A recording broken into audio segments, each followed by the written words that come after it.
교회력으로 따지면 지금 어떤 절기를 지나고 있을까요? 어떤 절기를 지나고 있을까요? 네? 사순절, 그래요. 사순절기를 지나고 있는데, 사실은 지난 수요일부터 해서 이제 부활절 전주까지 해가지고 사순절 절기를 지키고 있어요. 지난주 수요일이 제2의 수요일이라고 하거든요. 제2 수요일이라고 하는데, 그 제2 수요일을 통해서 죄를 통찰하면서 나아가고, 부활절까지 해서, 부활절 전주까지 해서 그 사순절 기간을 쭉 우리가 지키고 나아가는 거예요. 그래서 6주 동안을 지키고 나아가는데, 날짜로 하면은 46일 정도가 됩니다. 여러분들. 날짜로 하면 46일 정도가 되는데, 사순절기가 무엇을 하는 절기죠? 레오나? 사순절기가 어떠한 절기죠?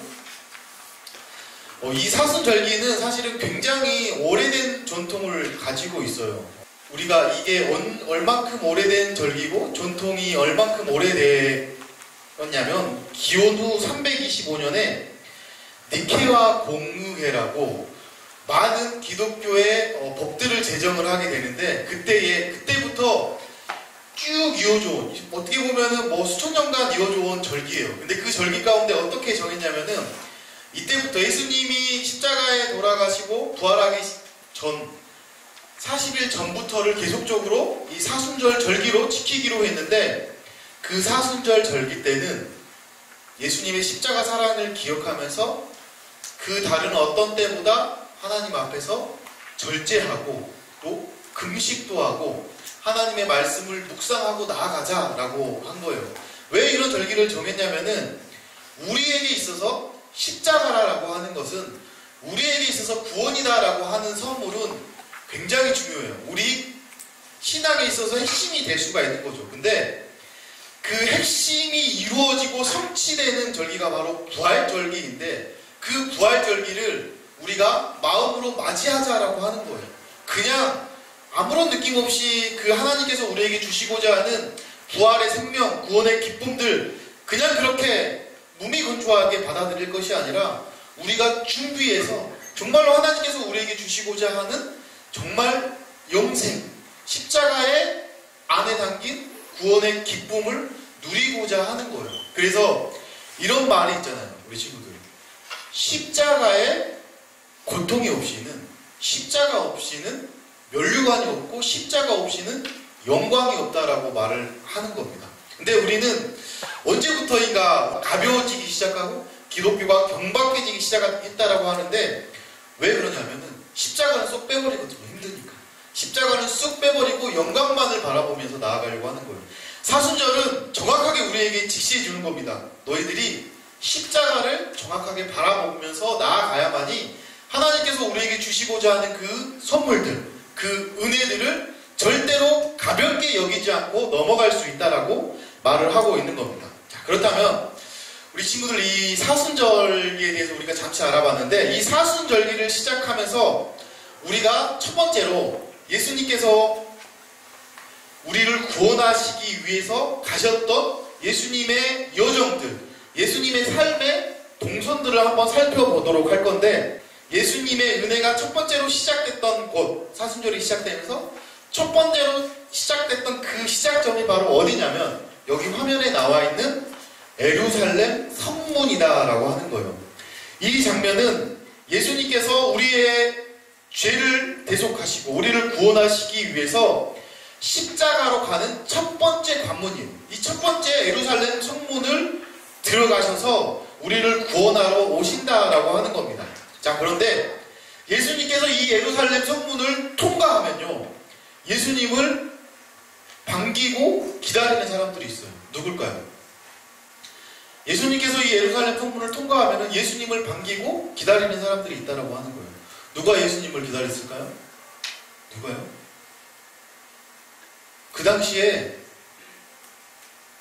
예수님의 소문을 듣고, 저분이라면 병을 고치시고 귀신을 쫓아내시고 또 지혜로운 말씀을 풀어가시고, 저분이라면 우리가 기대했던, 우리가 구약시대 때부터 계속적으로 기대하고 소망하고 우리가 정말로 기다리고 있었던 그 메시아 하나님이 저 예수님이 아닐까 하는 생각으로 가득 차 있었던 사람들이 있었는데, 그 사람들이 바로 누구냐면은 이스라엘 사람들입니다. 이 이스라엘 사람들이 예수님을 기다리고 있었어요. 이 성문을 들어가자마자 사람들이 난리가 난 겁니다. 아, 드디어 우리를 구원할 메시아가 오신다. 그냥 이 메시아 예수님을 반긴 게 아니라 종려나무까지를 흔들면서 호산나를 외치면서 예수님이 오신다라고 막 극하게 열광을 하기 시작을 합니다. 근데 사실 이들이 예수님을 이토록 반겼던 이유가 있었어요. 왜 이토록 반겼냐면은 그들의 삶이 너무나도 힘들었거든요. 그들은 지금 로마로부터요 압제를 받고 있고요, 나라는 로마로부터 지배를 받고 있고요, 너무나도 힘든 상황 가운데 있었는데, 지금 이 순간 영웅이 나타나서, 히어로가 나타나서 우리를 구원해 주시면 좋겠다라는 생각을 하고 있었던 거예요. 근데 보니까 저 갈릴리에서 온 예수님이 굉장히 볼품 없고 보잘것없이 보이는데 행하시는 능력들이 있는 거예요. 무리를 거르시고 귀신을 쫓아내시고 권세와 능력을 행하시는 그 모습들을 보면서, 아, 이분이 정말로 우리를 구원하러 오실 메시아이시구나, 이분이라면 우리를 구원할 수 있지 않을까. 하나님, 우리 너무 삶이 힘들어요. 너무나도 이 압박과 로마로부터의 통치가 고달픕니다. 이제는 우리 좀 구원해 주실 메시아를 보내주시옵소서라고 이렇게 계속 기다리고 있었거든요. 이스라엘에게 있어서 가장 큰 영광이 됐었던 때가 있는데, 성경에서는 그때가 언제였냐면은 다윗 왕이 통치하는 시기예요.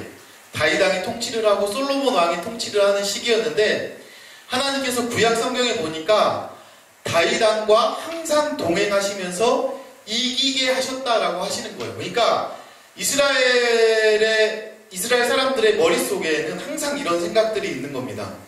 다윗 왕 때 우리가 누렸던 부귀영화, 그 강성함, 그 강력함을 우리가 지금 누리고 싶은 거예요. 지금 우리나라를 보니까 항상 압제받고 홀대받고 너무나도 힘든 상황 가운데 있는데, 우리나라도 조금 다윗의 시대처럼, 그 전성기 때처럼 다시 한번 부흥하고 일어나고 싶었던 욕구들이 있는데, 그 욕구들, 그 마음의 바램들이 메시아를 통해서 이루어진다라고 생각을 했다라고 하는 겁니다. 그래서 예수님께서 이 예루살렘 성문을 통과하자마자 이들은 외쳐대기 시작을 하는 거예요.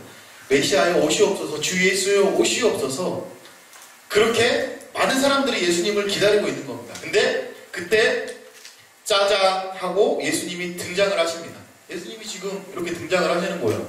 근데 예수님이 어떻게 등장을 하시냐면요, 예수님이 이들의 메시아로 온다라고 하면은 사실 유대인들이 그리고 있는 왕의 모습으로 와야 되는 게 맞는 거예요. 왕의 모습. 근데 예수님께서 왕의 모습으로 오기에는 약간 좀 애매한 모습으로 온단 말이에요. 예수님께서 왜 애매한 모습으로 왔다라고 이야기를 하냐면은, 예수님께서 예루살렘에 입성하시고 예루살렘 문을 통과하실 때에 타고 왔던 게 바로 뭐냐면은, 왕들은 백마를 타고 온단 말이에요. 훌륭하고 멋있는 말을 타고 오는데, 여기 있는 예수님께서는 여러분들 뭘 타고 오시는 거예요?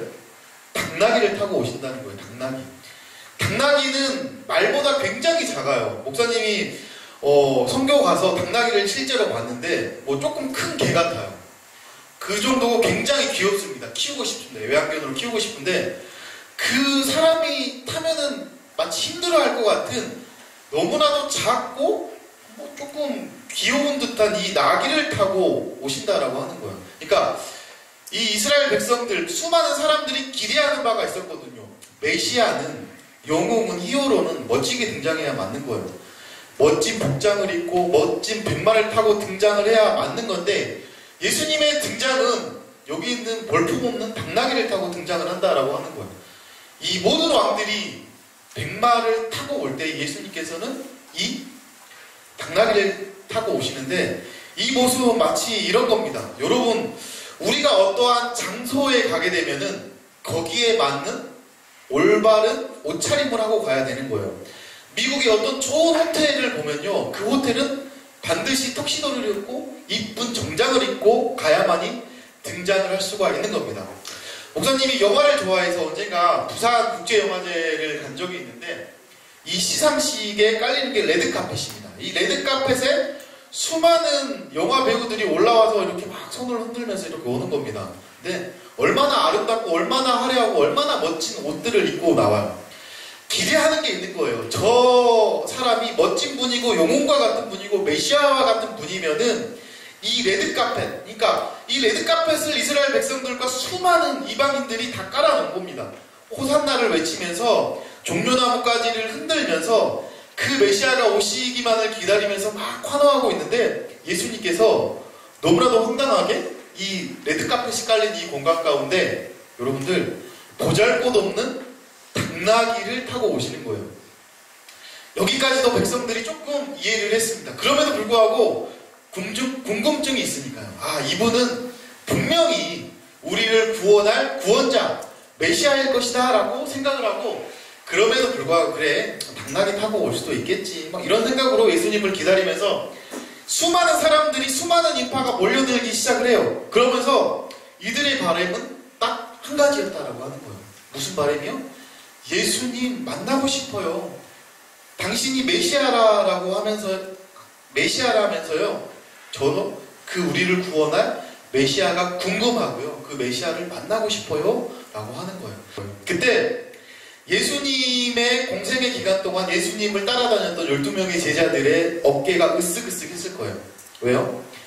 이렇게 예수님이 인기가 많을 줄 몰랐거든요. 예수님 뒤에 따라가다 보니까 수많은 사람들이 몰려들기 시작하고 예수님을 만나겠다라고 나와오는데 예수님의 제자들도 덩달아서 그들의 어깨가 으쓱으쓱 했을 것입니다. 아, 내가 예수님의 제자가 되길 잘했다. 내가 예수님을 따라서 이렇게 가다 보면은 예수님도 유명해지시고 예수님이 멋진 메시아가 되고 나도 그 예수님 옆에서 한 자리 할 수 있겠구나라는 생각으로 그렇게 예수님을 따랐다라고 하는 거예요. 그리고 사람들이 이렇게 몰려들었을 때에 그때에 이스라엘 백성들만 몰려든 게 아니라요. 그 당시에 이방인이었던 헬라인들도 예수님 곁으로 몰려들기 시작하는 거예요. 헬라인들도 예수님의 소문을 들었거든요. 예수님이 능력이 있으신 분이래, 권세가 있으신 분이래, 예수님이 귀신도 쫓아내시고 능력을 행하시고 바다에도 걸으셨대, 모든 약한 자를 고치셨대. 그런 모든 소문을 듣고 이스라엘 사람뿐만 아니라 헬라인들이 와서 예수님을 보기 위해서 나와오는데 헬라인들은 어떤 식으로 예수님께 나와오려고 했냐면요, 그들만의 방식으로 예수님께 나와오려고 한 거예요. 예수님을 만나겠습니다, 예수님과 접견하겠습니다를 제자들을 통해서 그렇게 말을 하고요. 제자들이 그래서 예수님께 나아가서 이렇게 말하는 겁니다.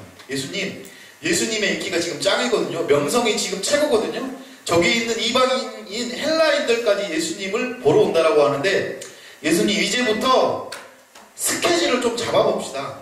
오늘은 월요일이니까 저기 동쪽 동네에 있는 헬라인들, 내일 화요일은 서쪽 동네에 있는 헬라인들 접견을 잡아보고 예수님의 유명세를 계속해서 이어갑시다 라고 생각을 합니다. 근데 그때에 예수님께서요 어떻게 하시냐면 오늘 성경에 보니까 한적한 곳으로 가시더니 라고 말하는 거예요. 아무도 없는 한적한 곳으로 예수님께서 그 수많은 군중들 가운데 쓱 하고 빠져나가시는 겁니다. 그러면서 예수님께서 뭐라고 말씀하시냐면 이렇게 말씀하신 거예요. 우리 다 같이 한번 읽어볼까요? 자, 시작.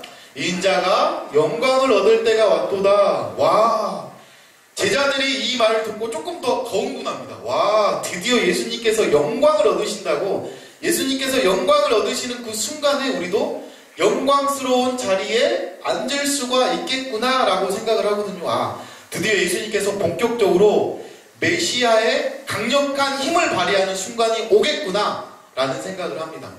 여러분들에게 여기서 중요한 질문을 한 가지 해볼까요, 목사님? 자, 그렇다면 예수님께서 영광에 대해서 말씀하셨어요. 요한복음에서는 영광이라는 단어가 굉장히 중요한데 여러분들이 생각하는 영광은 뭔 것 같아요? 여러분들이 생각하는 영광은 뭔 것 같아요? 네. 우리 애나 친구, 영광, 애나 친구가 생각하는 영광은 뭔 것 같아요? 우리가 이렇게 말들 많이 하잖아요. 하나님께 영광 올려드리고 싶어요. 뭐 이렇게 하잖아요. 우리가 생각하는 영광은 뭐예요? 뭐 틀리게 감사로 예배를 올려드리고. 우리 박수 한 번만 해주세요. 자, 그 영광이 무엇인가 한번 생각을 해볼까요? 우리 수현이 친구? 수현이 친구 영광이 뭔 것 같아요? 네. 영광은 하나님 자체이시다. 박수 한번 해주시고. 우리 세종이 친구 앞에, 세종이 친구 목사님이 시킬 것 같았지? 세종이 친구. 영광이 뭔 것 같아요?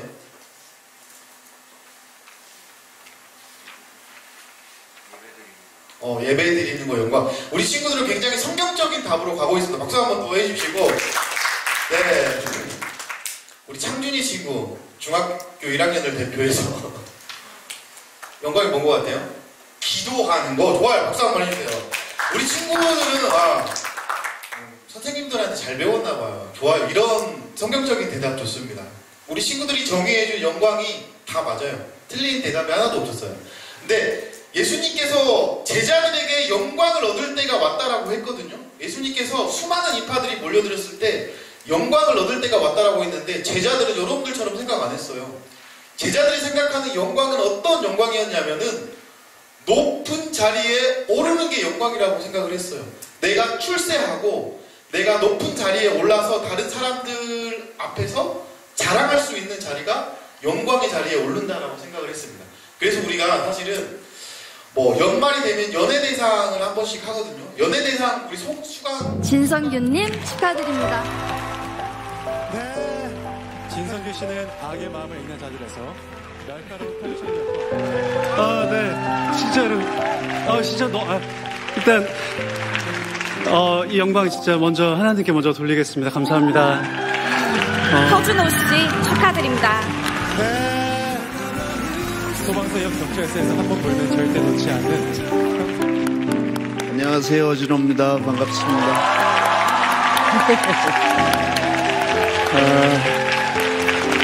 일단 저는 하나님께 영광 돌리겠습니다. 하나님 감사드립니다. 오늘도 이렇게 기적을 베풀어 주시네요. 그리고 다시 저를 분치를 할 수 있도록 매일 기도했던 제 아내 감사합니다. 김영대님 축하합니다. 네, 김영대 씨 축하드립니다.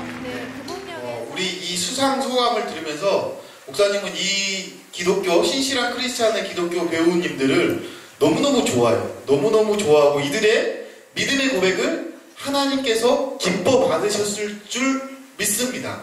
근데 여러분들 이 수상 소감을 들으면서 우리가 딱 한 가지를 주의해서 봐야 돼요.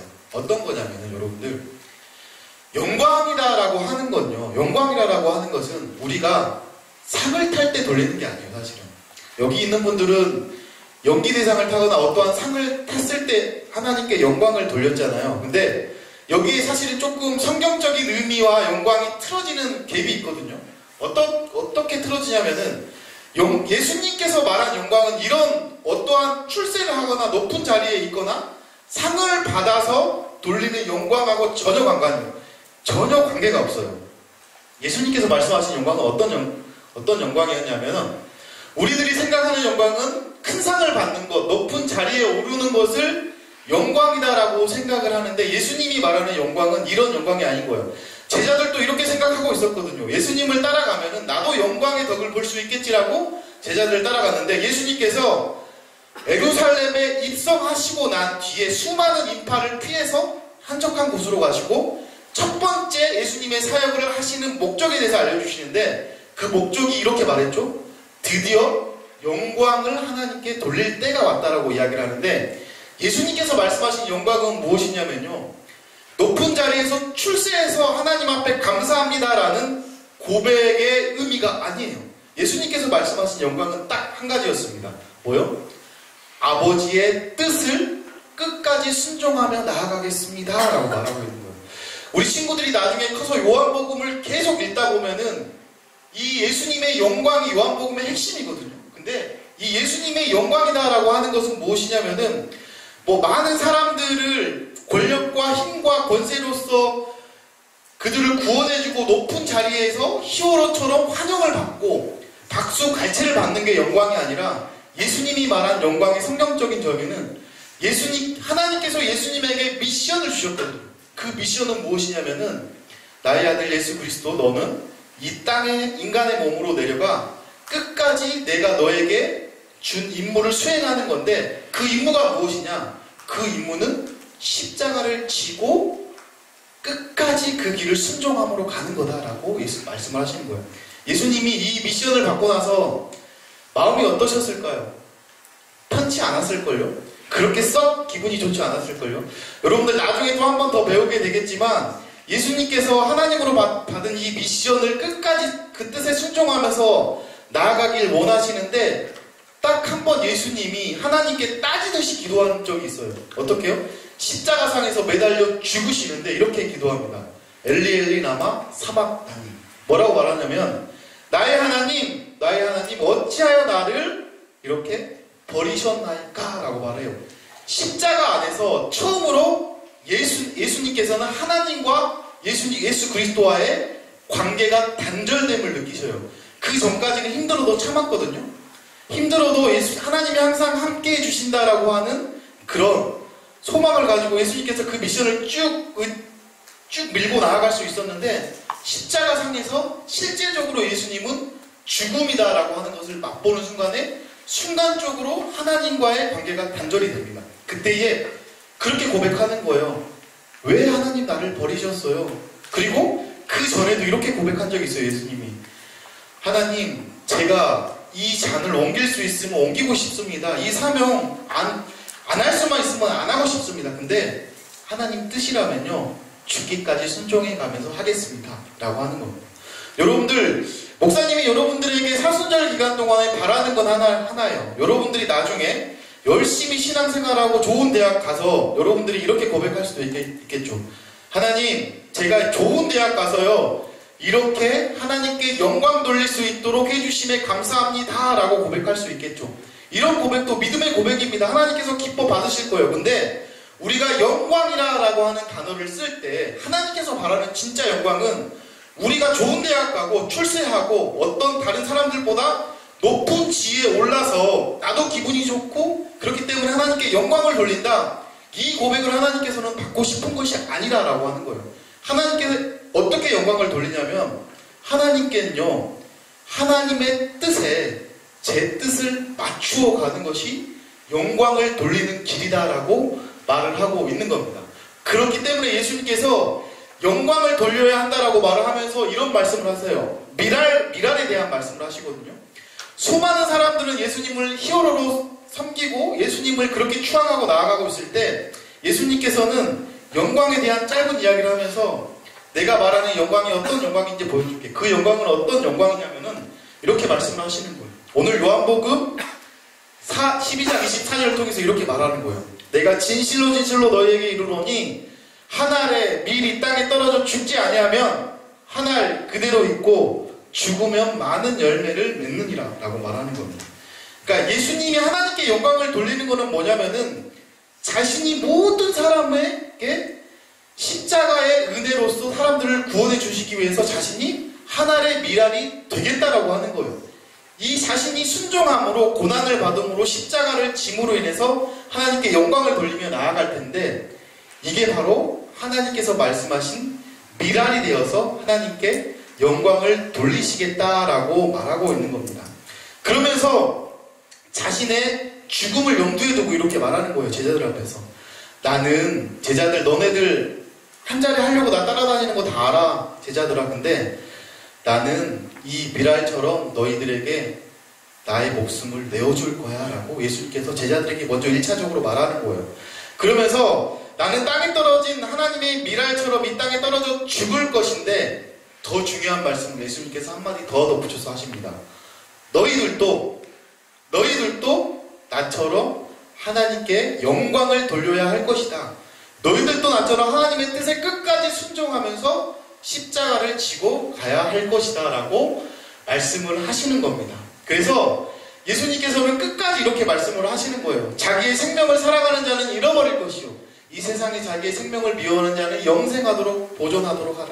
그러니까 예수님께서는 하나님께서 말씀하신 뜻과 사명을 어떻게까지 이루어가라라고 말씀을 하시냐면은 네 생명을 버려서라도 하나님의 뜻을 이루어 드리는 게 우리가 이 세상을 살아가면서 가장 큰 뜻이고 사명이다라고 하는 것을 말씀을 하시는 거예요.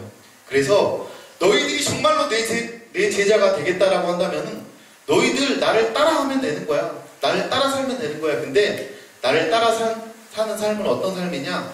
내가 아버지의 뜻에 끝까지 순종했던 것처럼 너희들도 너희들의 생각과 모든 판단들을 내려놓고 아버지의 삶에, 아버지의 뜻에 끝까지 순종하면서 나아가는 것이야 라고 말씀을 하고,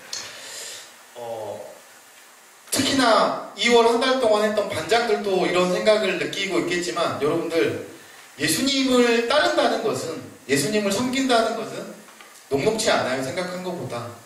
그리고 여러분들이 생각하는 것처럼 기쁘지 않을 수도 있어요. 엄청 힘들어요. 만만치 않아요.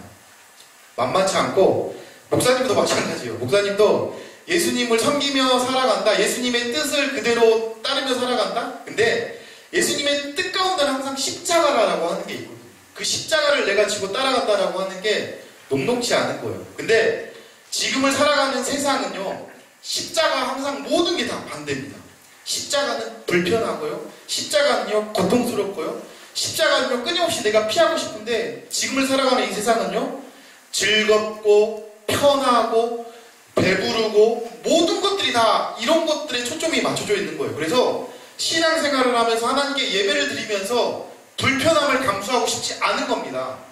전혀 상관없이 흘러가고 있는 거예요, 세상은. 근데 이 세상 가운데 내가 십자가를 지면서 하나님의 뜻을 쫓아 하나님의 영광을 구하면서 살아가야 돼 라고 말한다면, 세상을 구원하는